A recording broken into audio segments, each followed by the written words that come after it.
Welcome to Tonkocast. Today's guest is Eusong Lee.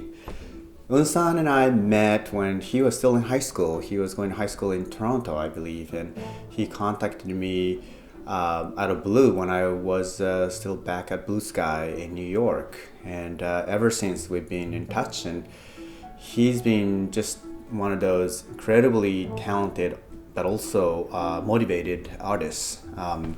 And now he's made a couple of films that are just super impressive. And his latest film is called My Moon. He worked with Chromosphere, a Kevin Dart's studio. And this film is pretty incredible. So check out our talk. And then if you have a chance to watch the film at one of those festivals this year, I highly recommend it. Awesome. Thank you so much for joining Tonkocast. Super excited to have you here at Tonko House. We just came out of this company screening of your latest film, My Moon. We'd love to talk about your film as well as your career and so on. Yeah, thank you very much for having me. No, it's super honored to be here. So first of all, I think we could just start with your film. It's super exciting. Just without me expressing my reaction to the film, I'm still kind of reacting emotionally.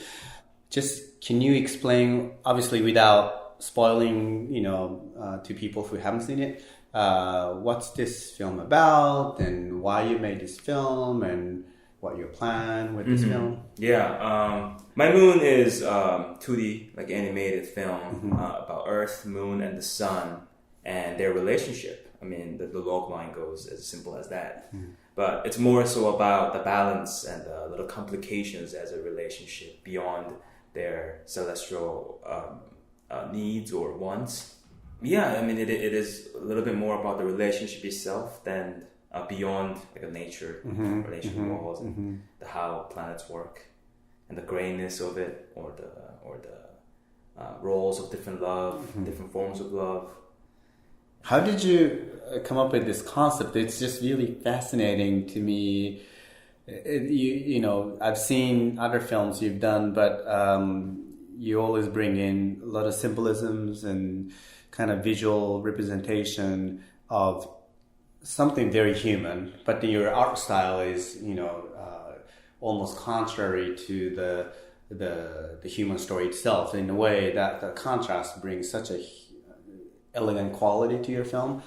How did you come up with this idea? I mean, the whole idea definitely started on my own personal little questions and confusions about relationships in general, especially this film, which is dealing with like triangle relationship status, and I started questioning what is making a ideal relationship, what a relationship needs, and what one can provide or not, and trying to find a more universal metaphor to that dynamic. It came to a Earth, Moon, and the Sun.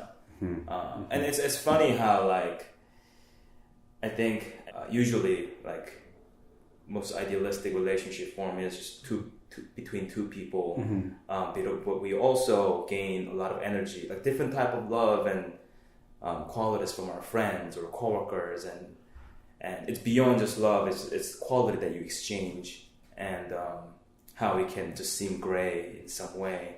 Yeah, just kind of, and then that moon, sun, and the earth dynamic just kind of made sense in so many ways. So in the film, beyond just romantic relationship, it also shows bits of mundane life of people, or mundane struggles of people on Earth, which reflects the whole dynamics. Yeah, like that. That's really amazing. Yeah. And you mentioned that this is a 2D, and I'd love to hear about the process. I mean, you have such a unique style, and which I'm a huge fan. And when you had initially did this project on Kickstarter, I remember wanting to kind of make sure you get the full support from the community, which you did, to a degree, and then you end up going with the chromosphere. Yeah. But this process in particular is, I think, very unique and special skill set you have. And can you explain a little bit of like how it was made? And it's not just a typical hand-drawn animation. Right. In terms of like technical side of the filmmaking, definitely we were aware of time management and given resources, we can't do too much of traditional hand-drawn 2D. But we also wanted to mix it up a bit too, and kind of a style that I wanted, like design drives animation, but design is also driven by the story, and a lot of things kind of came together in a way that every character has their own direction of animation, and they are animated in a different way. So like a lot of Earth characters' animations were hand-drawn on Flash, and they were cleaned up with puppets. But then like Sun character was entirely After Effects. Not a single thing was drawn roughly by hand. It was all digitally made. And the moon was kind of half and half. Oh, so the Earth was hand-drawn. Yeah, Earth Sun was After Effects. Yeah. And then moon was kind of half and half. Wow. So the Earth character was very much, we wanted her to have like a lot of energy and a lot of life, and like she's the one who runs around the most and most active in the film. So we wanted her to have like all this fluid feeling like that you get from hand-drawn animation, but still as sharp and graphic as all the other art direction. I think it's still everything lives in the same world. Yeah, and the Ten, who directed animation in this film, figured out all the technical pipelines for the Sun, and I'm more familiar with Flash, so I helped other animators to figure out the symbol animations and all that. But it was unique because we were also all trying to not only the character animations, but other background animations and all the nature stuff was animated in more motion graphic and more designy way, and in the incorporation of camera. Like I love using mimicking camera lenses or different type of camera lenses. How did you achieve that? The camera work in this film was quite amazing. Yeah, and that was there was definitely like attempt in our own way, but it made a tremendous difference when Stefan Kodell from Chromosphere helped us in compositing. Got it. Yeah, there was definitely like me and the Ten. At first, we launched a Kickstarter. We had like shy, like depth of field and shy attempt of like camera lenses, because in animation we tend to do that in art, not by actually compositing. But Stefan really pushed the boundaries of like or the line that we did not think was like okay, and he really pushed it to achieve a lot of things I wish I could do, which I didn't know how to, like low light camera effects, or there's this one shot where I wanted to mimic this cheap Russian lens called I think it's called Halo 33 or something. I forgot what it's called, but it gives like a swirly bokeh, and he figured out how to make kind of retro and very very like textural and stylized lens blur. That's amazing. Yeah, it was incredible. Yeah, it's all done in compositing. Yeah, it's technically there were a lot of things I wanted to do, and with the Kickstarter and Chromosphere's help, we really were able to do many. We were able to scratch many itchy part of our creative needs once. Yeah.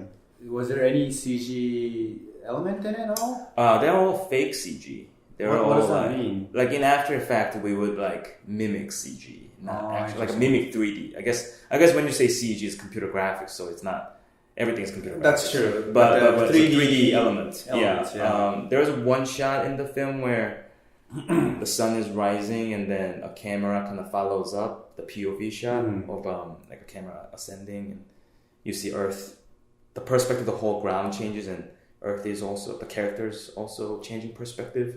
We animated the character in 2D, and then we use After Effects to mimic 3D, like After Effects 3D, but not fully 3D. Got it. That's the only shot that we actually use like somewhat 3D elements. So the lighting in this whole short is painted? A lot of them were painted, but also done in compositing. Yeah, all the noise and that's the thing. Great thing about the art direction on this film was we tried to stylize every little elements, like the lens flares, when the lens, how the noise is happening when it's too bright, or even overexposed feeling. Stefan really helped to texturize and stylize a lot of those effects in compositing, which was amazing. A lot of step up from our end. Wow. So that kind of brings me another question about the collaborating with Chromosphere.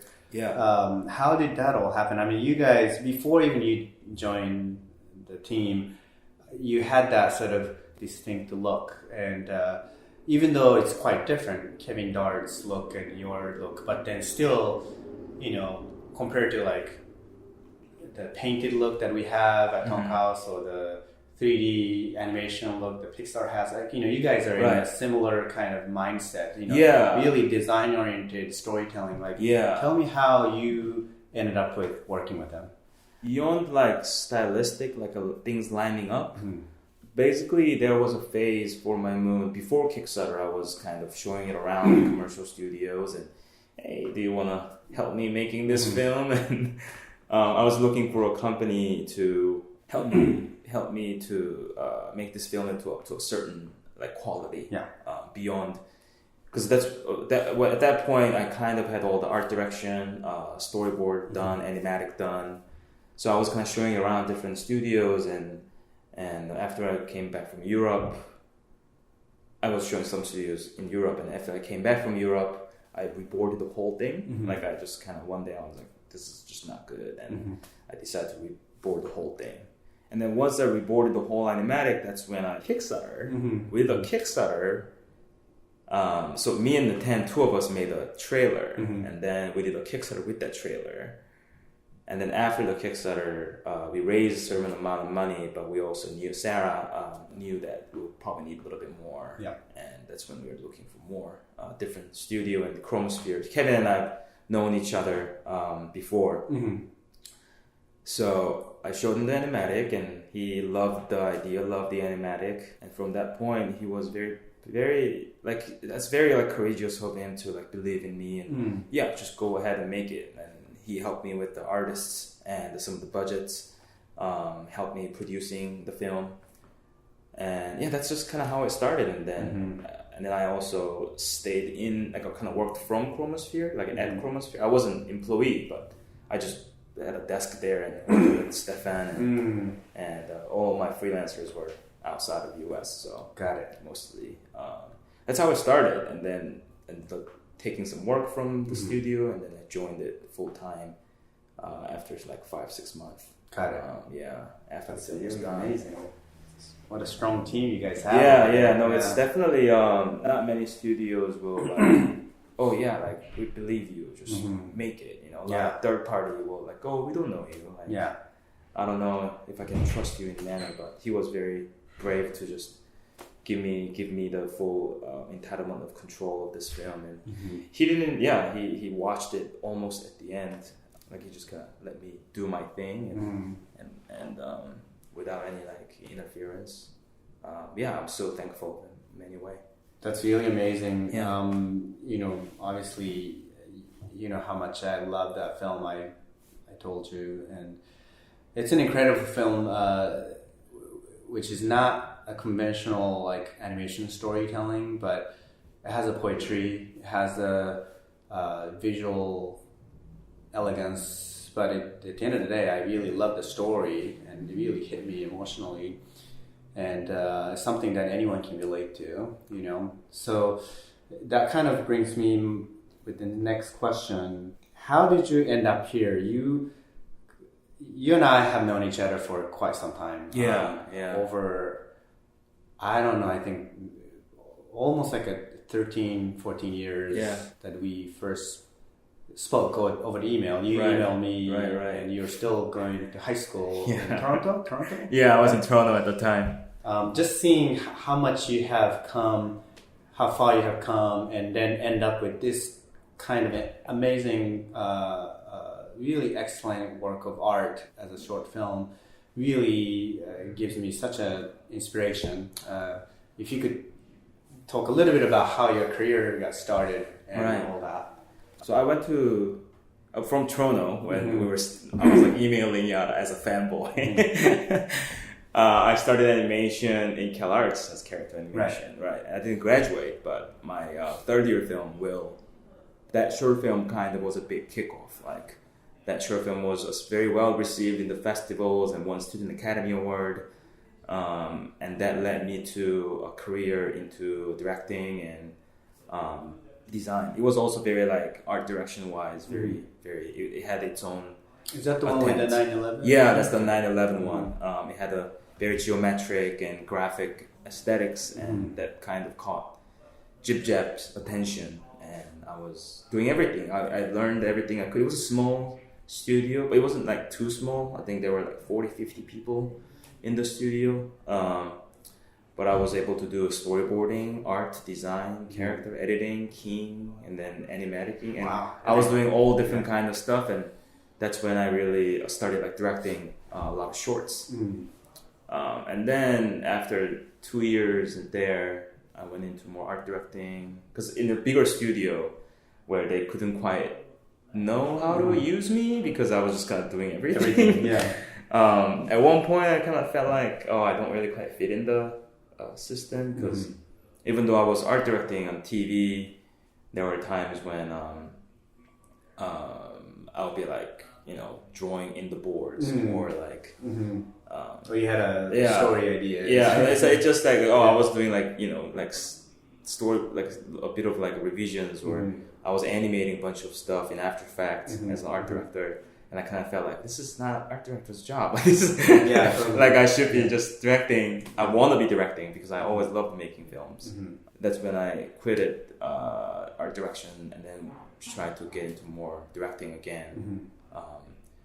And smaller studio, it just fits me better in terms of like, because I know how things just are made from scratch to the end. I think then a lot of people of my age.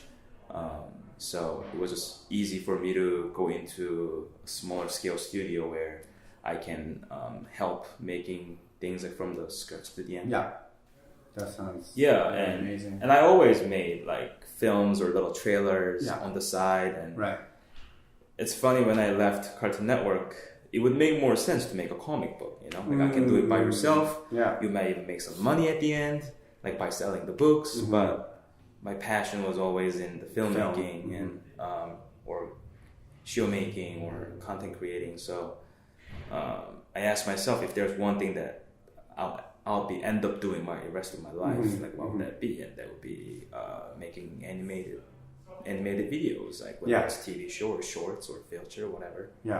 And that's what I've been doing in nighttime. Like in daytime I would work, and nighttime I always make my own shorts or illustrations. So I kind of felt like, no, I should try to pursue this. And that's when I decided to make my Moon, and that's how at Chromosphere right now I'm directing only two. Like they have so many great designers. They don't need another designer. like Jasmine is amazing, and all the other designers who works in the TV side and commercial side. I usually look over more in the directing side. So I kind of found a good place, because I think I understand a lot of aesthetics that Chromosphere has. So it just kind of worked out. Yeah, I felt very lucky. That's great. Wow. Quite a career with such a determination. It definitely took me much longer to find my own confidence, as well as like my commitment to pursuing my own dream. I was always in the art department and art directing and creating artwork for big studio films. One thing about color scripting, and when you first kind of started talking to me, we talked about color scripting quite a bit, right? The color scripting is, to me, closest to like directing in the art department. Because you're just really looking at the whole film, and without really understanding story, there's really no way you can color script to me. And I can kind of understand how your interest in sort of, even though you're designer, art director before, but you always went through the eye of filmmaker or the director.